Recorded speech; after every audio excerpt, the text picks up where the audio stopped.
Tacloban was once regarded as one of the most highly developed and urbanized cities in Leyte province of the Philippines. Today, the city has been reduced to a wasteland after Typhoon Haiyan, as disaster survivors struggle to rebuild their homes and lives after the calamity.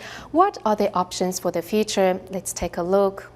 A symbol of peace, valor and unity, the national flag of the Philippines is wrapped around a star of hope. It stands proud amid the rubble of devastation, reminding residents that they can overcome tragedy and rise again. The San Juanico Bridge is the longest bridge in the Philippines, connecting the islands of Samar and Leyte. Prior to the 1950s, Tacloban was just a small town in Leyte province. However, since 2008, it has been one of the fastest growing cities in the country. Before the storm, we were even actually targeting about 900 million pesos for a total income. So we were fast growing, fast moving. Coca-Cola is one of the biggest foreign investors in Tacloban, creating thousands of jobs locally. Now that the plant has resumed operations, workers are returning to their jobs after a 2-month period. I've lost my home. I just want to go and I had a lot of money to buy anything. Commerce, industry and agriculture are the main economic lifelines of the city. However, for the older generation of Tacloban, nothing delights them more than recollecting World War II, when under the command of General Douglas MacArthur, 170,000 troops successfully landed in Leyte to bring Japanese occupation of the island to an end. He promised when he left the Philippines, I shall return.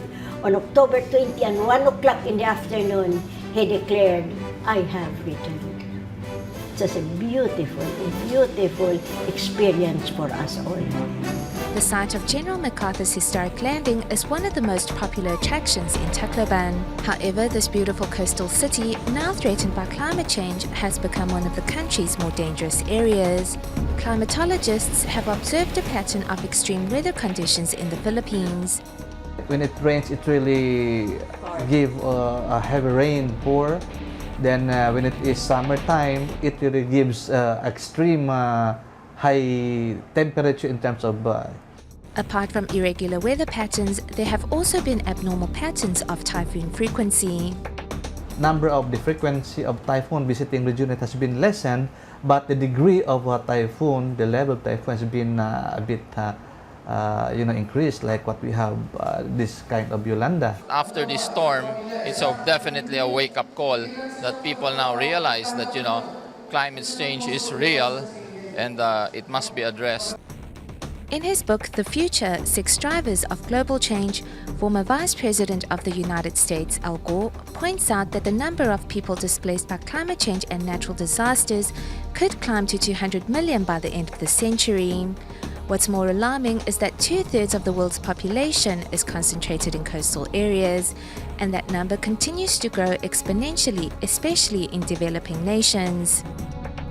In northern part of Tacloban City, we will be intensifying the mangrove rehabilitation in that particular area. Regardless of the various plans to rebuild the city, what remains certain going forward is that disaster prevention will be one of the first goals to tackle. You had gone through so much. We can go through another survival test.